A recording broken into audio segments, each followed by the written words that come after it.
saya Ganesha Teviargianti dengan NIM 88842400052. Pada kesempatan kali ini, saya akan membahas bagaimana tata cara pemberian rasa aman dan nyaman kepada pasien. Nah, kenapa sih pemberian rasa aman dan nyaman kepada pasien itu penting? Jadi, setiap pasien yang datang ke fasilitas kesehatan, mereka itu seringkali merasakan cemas, takut, atau khawatir tentang kondisi kesehatannya. Oleh karena itu, memberikan rasa aman dan nyaman sangat penting. Ketika pasien merasa tenang, mereka akan lebih mudah mengikuti proses pengobatan, mengungkapkan keluhannya, serta dapat bekerja sama dengan tim medis. Nah, hal ini pada akhirnya dapat mempercepat proses pemulihan mereka. Berikut ini adalah beberapa cara untuk memberikan rasa aman dan nyaman kepada pasien. Yang pertama, yang paling penting adalah komunikasi yang baik. Jadi, saat pasien datang, kita coba jelasin dengan jelas dan sederhana tentang apa yang akan dilakukan. Lalu jangan ragu juga untuk memberikan info yang cukup soal prosedur atau perawatan yang akan dijalani. Nah, kalau kita jelasin tiap langkah dengan detail, pasien otomatis akan merasa memiliki lebih kontrol sama apa yang terjadi pada tubuh mereka. Lalu pakai juga bahasa yang empatik dan pastikan kita nih ngedengerin kekhawatiran pasien dengan penuh perhatian. Tanyakan juga gimana sih perasaan mereka dan pastikan mereka tuh tahu kalau mereka itu nggak sendirian dalam proses ini. Yang kedua, penting juga untuk menciptakan lingkungan yang nyaman.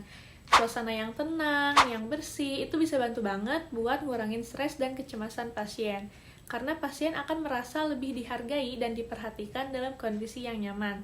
Selain itu, suasana yang nyaman juga bisa mempercepat proses pemulihan mereka. Terus pastikan juga nih, ruangan yang dipakai buat perawatan tuh punya pencahayaan yang cukup, nggak terlalu terang, nggak terlalu gelap, dan suhu ruangan yang nyaman. Hal-hal kecil kayak gini nih bisa punya dampak besar dalam kenyamanan pasien. Lalu lingkungan yang tertata rapi dan bebas dari gangguan bakal bikin pasien lebih nyaman dan ngerasa lebih rileks, karena mereka merasa berada di tempat yang aman dan terawat.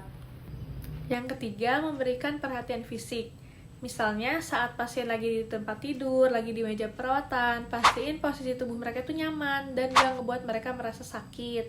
Kadang-kadang hal kecil kayak posisi yang salah atau kurang bantal, itu bisa ngebuat pasien merasa kesulitan. Jadi tanya juga ke pasiennya apakah ada yang kurang. Kalau mereka merasa ada yang kurang, bantu mereka untuk atur posisi tubuhnya atau kasih bantal tambahan untuk nyokong bagian tubuhnya.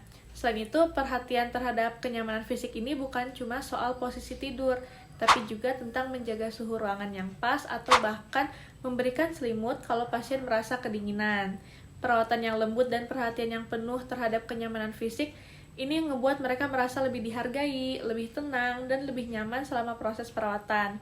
Bahkan, hal sederhana seperti ini tuh bisa ngebantu pasien merasa lebih dihargai dan terjaga. Yang keempat, yaitu keterlibatan keluarga. Keberadaan keluarga atau orang terdekat juga sangat penting. Nah, kalau memungkinkan, ajak keluarga pasien buat nemenin mereka selama perawatan.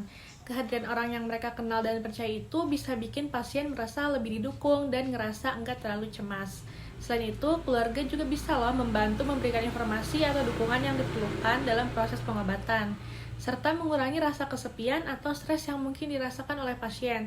Dengan adanya mereka, pasien cenderung merasa lebih tenang dan merasa lebih percaya diri di dalam menjalani perawatan.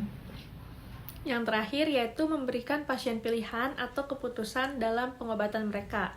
Ini menunjukkan bahwa kita menghargai otonomi pasien dan memberi mereka rasa kontrol atas kondisi kesehatan mereka.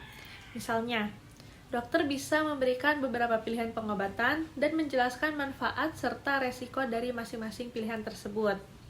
Memberikan pilihan ini akan membuat pasien merasa dihargai dan lebih terlibat dalam proses pengobatannya.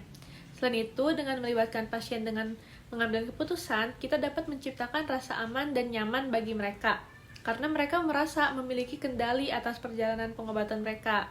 Ketika pasien merasa dihargai dan dipertimbangkan dalam keputusan medis, mereka akan merasa lebih tenang. Rasa aman dan nyaman ini juga memperkuat kepercayaan pasien terhadap tenaga medis, sehingga menciptakan hubungan yang lebih baik dan lebih terbuka dalam proses perawatan. Nah, dengan langkah-langkah ini, kita bisa bantu pasien merasa lebih aman, nyaman, dan tenang dalam menghadapi perawatan. Ingat, memberikan rasa aman itu bukan cuma soal obat-obatan, tetapi juga tentang perhatian, empati, dan keterlibatan. Terima kasih sudah menonton video ini, semoga bermanfaat. Assalamualaikum warahmatullahi wabarakatuh.